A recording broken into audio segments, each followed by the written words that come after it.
Isang pinagpalang umaga po muli, mga kapatid. Nandito na naman po ako para mag-share ng Word of God. Pero unahin natin ang manalangin. Magsiyo po tayo. Hallelujah. Aming Diyos na makapangyarihan sa lahat, pinupuri ka namin, pinasasalamatan, sinasamba ka namin. Salamat ngayong umagang ito. Binigyan mo na naman kami ng pagkakataon para makinig, mag-aral, magbasa ng iyong salita. Ama, muli mo pong buksan yung aming puso at isipan para yung lahat ng aming maririnig ay lubusan naming maintindihan. Muli mo po kami samahan, turuan, gabayan o Diyos para maging maayos ang aming pakikinig at pag-aaral ng iyong salita. Lord, samahan mo rin po ako ulit, gabayan at turuan, Lord, para lahat ng aking sasabihin ay galing lamang po sa iyong salita. Lord, muli namin kinikling na tagumpay ang aming gawain ito. Dahil ito po ay inuutos mo na gawin namin. Naniniwala ako, kasama ka na naman namin ngayong umagang ito sa pag-aaral namin. Salamat po. Muli, salamat po sa katagumpayan ng aming gawain. Pinupuri ka namin, pinasasalamatan, sinasamba ka namin. Sa tanging pangalan ng aming Panginoong Hesus, na aming tagapagligtas, lahat tayo ay magsabi ng Amen and Amen. At ito po ang aking channel.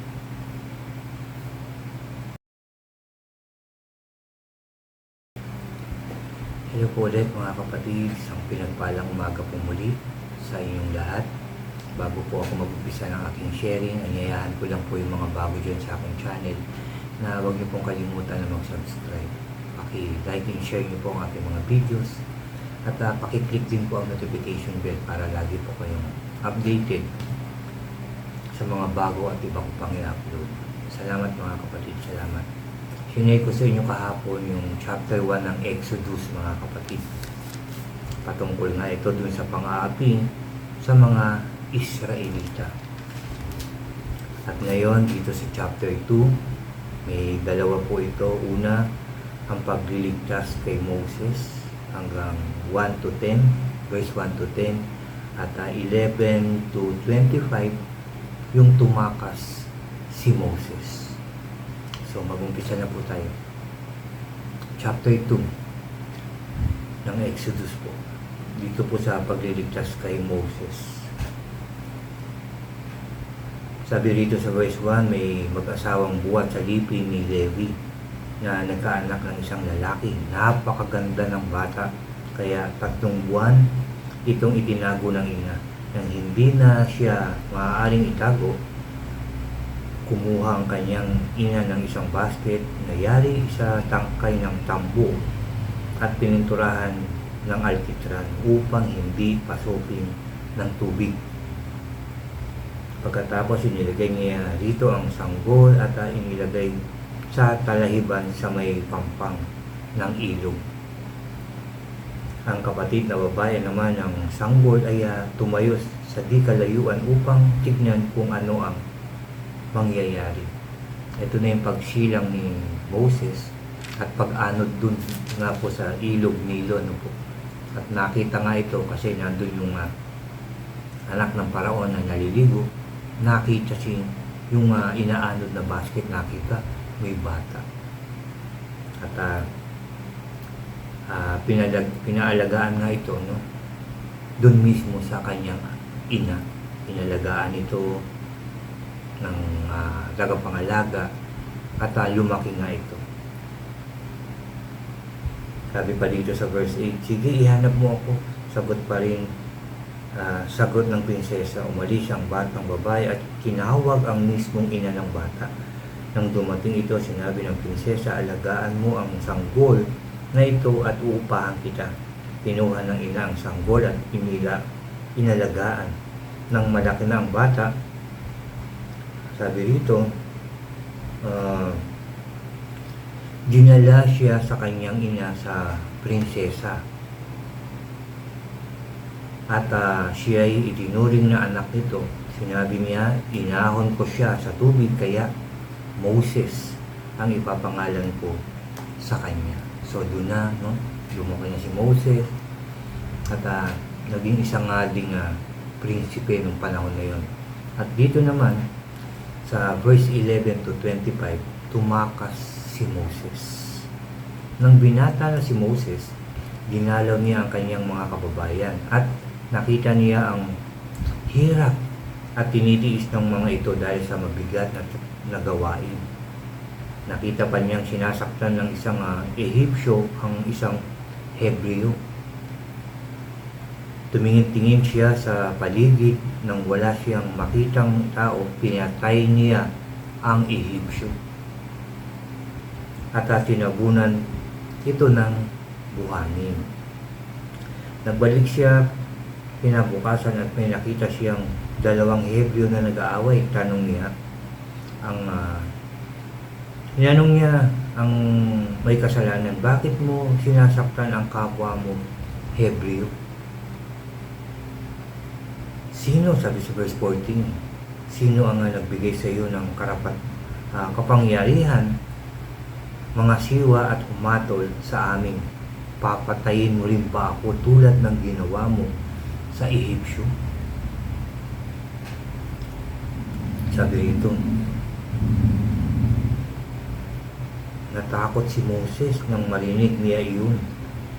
Nang marinig niya ito at noon niya nabatid na may nakakita pala sa ginawa niya sa Ehipsyo.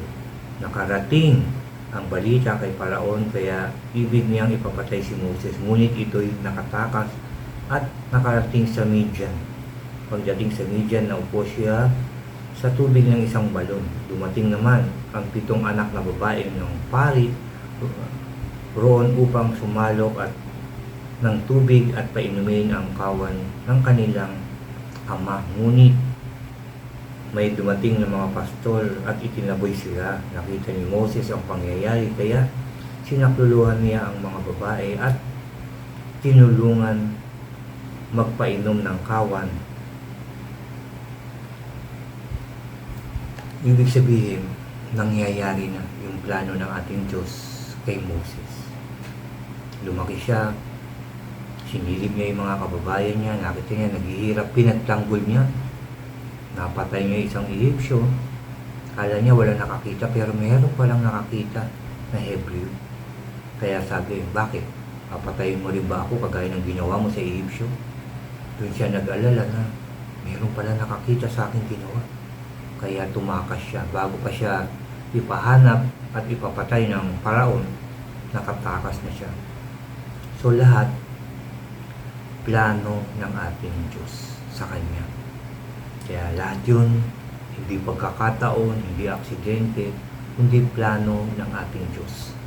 Plano rin ng ating Diyos na mapunta siya sa Midian, tulungan niya yung mga babae, no?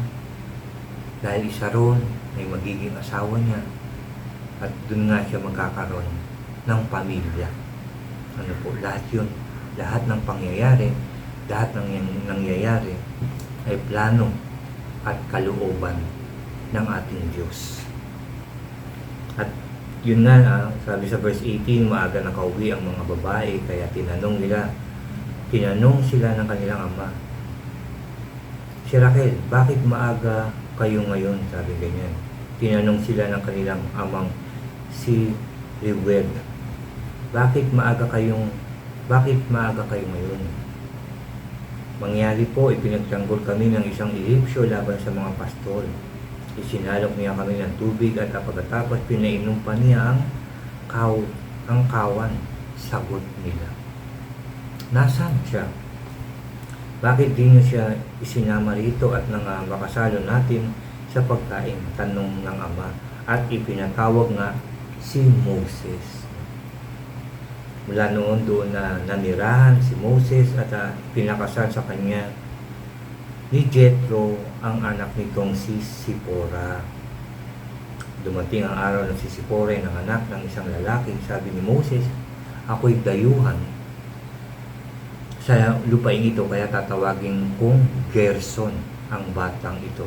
Pagkalipas ng mahabang panahon, namatay ang paraon, ngunit dumarating pa rin, ulitin ko sa verse 22. Pagkalipas ng mahabang panahon, namatay ang paraon, ngunit dumaraing pa rin ang mga Israelita sa patuloy na pang-aapi sa kanila ng mga Ehipsyo. Verse 24, mga kapatid. Narinig ng Diyos ang kanilang daing at naalala niya ang ginawa niyang kasunduan kina Abraham, Isaac at Jacob. Nakita niya ang kalagayan ng mga Israelita at siya'y nahabag sa kanila. Kitang-kita niya ang pangyayari. Narinig niya. Marami talagang nanalangin na ang mga Israelita. Humingi ng tulong at makaawa sa ating Diyos at narinig niya. Sabi nga, sa 24, narinig ng Diyos ang kanilang daing at naalala niya ang ginawa niyang kasunduan kina Abraham, Isaac at Jacob. 22 ulit, mga kapatid, nakita niya ang kalagayan ng mga Israelita at siya'y nahabag sa kanila. Doon na mag-uumpisa ang gagawin ng Diyos para sa mga Israelita sa pamamagitan ni Moses. So yan po yung sa chapter 2, no? Una yung sabi ko nga yung pagliligtas kay Moses, pangalawa yung pagtakas, niligtas para kasi nga, di ba, yung sa chapter 1 pinapatay ng paraon yung mga anak na lalaki ng mga Israelita at pinapabuhay yung mga babae. At doon nga yung si Moses nga nilagay sa basket, pinaanod, nakita ng prinsesa, pinaalagaan, nang lumaki, ibinalik sa prinsesa at lumaki nga. Kaya lang, bilang siyempre na isang Israelita rin, sinilip niya, ginalaw niya yung kanyang mga kababayan doon. Nakita niya yung paghihirap. Yung away nga, pinagtanggol pa niya at napatay ni Moses yung Ehipsyo. Tumakas siya at nakarating nga siya doon sa Midian hanggang sa magkaroon siya doon ng pamilya, magkaroon ng anak. Ulitin ko lang, lahat yon ay plano ng ating Diyos. Lahat ng pangyayari. At magsisimula na nga yung pagkakatawag kay Moses. Sa atin din, mga kapatid, yung mga nangyayari din sa ating buhay, plano rin ito ng ating Diyos. Plano ng Diyos na tayo isilang sa mundong ito. Magkaroon ng buhay, lumaki, magkaroon ng pamilya, plano ng ating Diyos. Yung mga pinagdadaanan natin, plano ng ating Diyos. Lahat hanggang sa tayo tumanda, plano ng ating Diyos yan. Lalong-lalo na kung tayo ay laging mananalangin, laging magtatanong, laging hihingi ng tulong sa ating Diyos, magpapatuloy yung kanyang plano sa ating buhay. Kaya lang kung minsan naliliis tayo dahil may mga bagay na gusto tayong gawin. Pero ang lahat, plano pa rin ng ating Diyos. May purpose ang ating Diyos sa ating mga buhay. Kagaya nga, iba-iba, di ba? Merong nag-aasawa kagad, meron naman na matagal, merong hindi nakakapag-asawa, meron nagkakaanak, merong matagal, merong hindi. Lahat yan ay plano ng ating Diyos. Pero yung minsan yung mga ginagawa nating masama, hindi yan gusto ng Diyos na gawin natin. Pero madalas matigas ang ating ulo. May mga sinusunod talaga tayo na kagustuhan natin mismo. Kaya pagka pumalpak, nasisisi pa natin ang ating Diyos. Pero hindi yun ang gusto niya. Hindi yun ang plano niya sa ating buhay. Kagaya ng mga tinawag at pinili ng ating Diyos, pagka nag-focus na sila sa paglilingkod sa ating Diyos, meron pa rin niyang pagdadaanan. hindi pa rin yan mawawala. Plano pa rin yan ng ating Diyos para patatagin ang kanilang pananampalataya, para tignan kung tunay na sila ay sumusunod sa Diyos, kung tunay na mahal nila ang ating Diyos. Lahat yan, pagdadaanan natin. Kahit tayo mga mananampalataya, kahit tayo mga tumanggap sa Panginoong Hesus, may mga pagdadaanan tayo. Hindi tayo ligtas dyan. Hindi tayo exempted sa mga bagay na yan. Pagdadaanan natin yan. Pero yun nga, ang kaibahan lang, meron tayong kilalang Diyos. Meron tayong malalapitan, meron tayong maiingan ng tulong, ng guidance, ng protection, ng karunungan.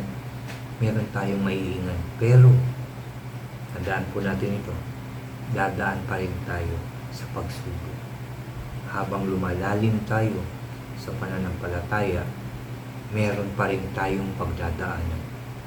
Meron pa rin pagsubok yan.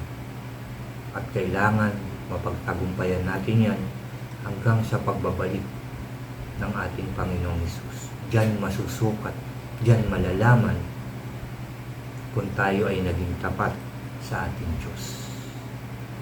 Tanong, tapat ba tayo? Tapat ba ako sa ating Diyos? Si Lord lang ang nakakaalam yan, ang ating Diyos lang. Kasi nakikita niya yung puso natin. Nakikita niya yung isipan natin. Lahat ng pangyayari, nakikita ng Diyos, alam ng Diyos. Even yung ating iniisip at nilalaman ng puso, alam yan ng ating Diyos. So, ang tinuturo sa atin, magpatuloy tayo na maging mabuting tao, una sa Diyos at sa ating kapwa. Hayaan natin pumilos ang Diyos sa ating mga buhay. Hayaan natin matupad yung plano ng ating Diyos sa ating mga buhay. Basta manalangin lang tayo ng manalangin. Humingi ng protection, ng guidance, ng karunungan. Hingin natin kahit ano. Pwede natin hingin. Basta sumunod tayo sa Diyos. Makinig sa Kanyang salita, magbasa, sundin, i-share din ito para makilala rin ng ibang tao ang ating Diyos, makilala ng lubusan ang ating Diyos, ang ating Panginoong Hesus at ang banal na Espiritu na bigay sa atin, na kasama natin dito sa lupa, dito sa mundong to. Yan yung kasama natin, yan yung gabay natin, yan yung magtuturo sa atin, magpapaalala ng mga dapat natin gawin. Ano po? Yan po. Yan po yung aking sharing ngayong umagang ito. I pray marami tayong natutunan, mga kapatid. Kaya sa bawat pinagdadaanan natin, Lord, ano po yung gusto mong sabihin? Ano po yung gusto mong ipaalam at ipaalala sa atin, sa akin? Hindi yung, bakit Lord? Ano ito ginawa? Hindi tayo pwedeng maging ganyan sa Diyos. Alam niya ang kanyang ginagawa. Alam niya ang mga plano niya sa ating buhay. Kaya, Lord, ano po yung, kung hindi natin maintindihan, magtanong tayo. Manalangin, magtanong, Lord, ano po yung gusto mong sabihin? Ano po yung gusto mong ipahiwati? Lord, ano po yung dapat kong gawin? Yun ang dapat nating tinatanong. Alam ko na laging nakikinig ang Diyos. Lagi tayong inaantay, nakausapin natin siya. Lagi siya nag-aantay na humingi tayo ng karunungan. Ng karunungan, ng kalakasan, ng katagumpayan, even pagpapala. Dahil yan naman ang plano niya sa atin. Yung maging prosper ang ating buhay. Ayaw ng Diyos masaktan tayo. Gusto niya lagi tayong may pag-asa. Kaya yun ang hihingin natin sa Kanya. Yun ang lagi natin sasabihin. Na may pangako ka, Lord. Kaya dapat alam natin ang salita ng Diyos. Dahil nandito ang lahat ng pangako ng Diyos sa ating lahat. Ulitin ko lang, salamat sa salita ng ating Diyos na ating napag-aralan. Marami tayong natutunan. Marami na naman tayong ma-share sa ating mga mahal sa buhay at sa ating kapwa. Muli tayo mananalangin mga kapatid. Kayo rin. Manalangin din kayo dyan. Naniniwala ako. Nakikinig ang Diyos sa oras na to. Magsiyo po tayo. Yes, O God. Aming Diyos na makapangyarihan sa lahat. Aming Diyos na banal.